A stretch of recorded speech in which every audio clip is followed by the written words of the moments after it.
నమస్తే, నేను వెల్లి Chakradhar. Welcome to my channel. ఇవాళ మనం ఒక వీడియో చేద్దామండి. చాలామంది ఏంటంటే ఇప్పుడున్న మార్కెట్ కొంచెం వాలటిలిటీగా ఉంది, మార్కెట్ పడిపోతున్నాయి అని చాలా భయపడుతున్నారు. చూడండి, మార్కెట్స్ అనేవి పడటం అనేది సహజం. తత్వమే మార్కెట్ అనేది పడటం ఎనీ రీజన్ కావచ్చు, రీజన్ ఏదైనా కావచ్చు, మార్కెట్స్ అనేవి పడుతూ ఉంటాయి. మనం కనుక సుదీర్ఘంగా ఒక 5 years 10 years కనుక మనం ఇన్వెస్ట్మెంట్ ప్లాన్ కనుక చేసుకున్నట్టయితే ఈ మార్కెట్ ఒడిదుడుకులు అనేవి తట్టుకుంటుందండి యాక్చువల్గా పోర్ట్ఫోలియో. సో చాలామంది అడిగే క్వశ్చన్ ఏంటంటే మా పోర్ట్ఫోలియోస్లో కొన్ని బాగా పడుతున్నాయండి అంటున్నారు. ఎక్కువ ఏది పడుతున్నాయంటే సెక్టర్ ఫండ్స్ బాగా పడతాయండి ఇట్లాంటి టైంలో. చూడండి, మనం మొదటి నుంచి చెప్తుంటాం సెక్టర్ ఫండ్స్ కొంచెం బాగా రిస్క్లో ఉంటాయి. లైక్ పిఎస్యూ సెక్టర్ కానివ్వండి, లైక్ ఇన్ఫ్రాస్ట్రక్చర్ కానివ్వండి, అలాగే మనకి మ్యానుఫ్యాక్చరింగ్ కానివ్వండి, బిజినెస్ సైకిల్స్ కానివ్వండి, స్పెషల్ సిట్యుయేషన్ ఫండ్ కానివ్వండి, ఇట్లాంటివన్నీ కూడా సెక్టర్ కానీ థీమాటిక్ కానీ ఫండ్స్ ఉంటాయో కొంచెం అవి సాధారణంగానే ఎక్కువగా పడతాయండి. మన పోర్ట్ఫోలియోలో కనుక అలాంటి ఫండ్స్ కనుక ఏమన్నా ఉంటే కొంచెం ఎక్కువ డ్యామేజ్ అయ్యే అవకాశం ఉంది. కానీ చూడండి, ఏదైనా తాత్కాలికమే. మళ్ళీ మనం కనుక 6 months 1 year కనుక వెయిట్ చేస్తే మళ్ళీ పైకి వెళ్తుంది, బుల్ ర్యాలీ అనేది వస్తుంది సహజంగానే. సో మాకున్న ఈ 20 సంవత్సరాల ఎక్స్పీరియన్స్తో ఇట్లాంటి మేము ఫాల్స్ అనేవి గతంలో చాలా చూసాం. సో కాబట్టి ఇట్లాంటి చిన్న చిన్న ఫాల్స్కి మనం ఏం పానిక్ అవ్వాల్సిన అవసరం లేదండి. మనం రోజు కూడా చూసుకోకూడదు మార్కెట్ని.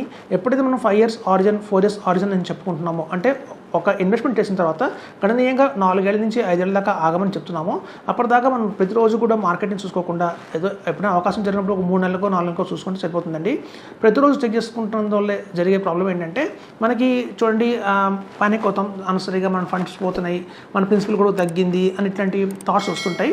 సో కాబట్టి ప్రతిరోజు వాచ్ చేయకండి.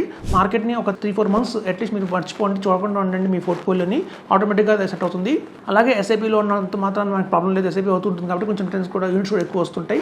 సో అదండి మనం చెప్పేది ఏంటంటే మార్కెట్ ఫాల్స్ని మీరు ఎక్కువగా స్పందించకండి, వాటికి ఏమి యాక్షన్ తీసుకోకండి. ఈ ఫండ్ మారుద్దామా, ఆ ఫండ్ మారుద్దామా, ఇట్లాంటి టైంలో ఎలాంటి డెసిషన్స్ ఏం తీసుకోకండి. ఎలా అయితే ఇన్వెస్ట్మెంట్ చేశారో మీరు అలాగే వాచ్ చేస్తుంటే కనుక గణనీయంగా మార్కెట్లో మళ్ళీ మార్పులు జరుగుతాయండి. సో తద్వారా మళ్ళీ మీ రిటర్న్స్ అనేవి పెరుగుతాయి. ఇప్పుడు చూడండి, యాక్చువల్గా మార్కెట్లో ఇప్పుడు చాలామంది అనుకుంటున్నారు మార్కెట్ పడుతున్నాయి కాబట్టి ఇట్లాంటి టైంలో మనం ఇన్వెస్ట్మెంట్ చేయొచ్చా. సో చూడండి, మార్కెట్ పడినప్పుడల్లా మనం అనుకుంటాం మార్కెట్ పడింది కదా ఇన్వెస్ట్ చేద్దామని, కానీ అది ఎంతకాలం మార్కెట్ పడుతూ ఉందో మనం చెప్పలేము. సో మనం పెట్టిన తర్వాత మళ్ళీ ఇంకొంచెం పడచ్చు. సో అట్లాంటివి టైం ఎప్పుడు కూడా మార్కెట్ టైం చేయకండి. సో మన దగ్గర అమౌంట్ ఉందంటే ఆ ఇన్వెస్ట్మెంట్ చేయండి. అంతేగాని పడింది కదా అని చెప్పి మనం ఇన్వెస్ట్మెంట్ చేస్తే ఒక ఎంతవరకు మీ దగ్గర 100 rupees ఉంటే ఒక 10 rupees ఇన్వెస్ట్మెంట్ చేయండి, 20% ఇన్వెస్ట్మెంట్ చేయండి, మళ్ళీ పడినప్పుడు మళ్ళీ ఇన్వెస్ట్మెంట్ చేయండి. అట్లా కొంచెం అడ్జస్ట్ చేయండి ఒక 3-4 monthsకి అట్లా మీ దగ్గర ఉన్న ప్రిన్సిపల్ అమౌంట్ని. సో అదండి మేము చెప్పే ఇది. ఇప్పుడున్న మార్కెట్ కండిషన్స్లో చాలామంది ప్యానిక్ అవుతున్నారు, మాకు కాల్స్ చేస్తున్నారు, సో మా ఎస్ఐపి కూడా పడిపోయింది అని చెప్తున్నారు.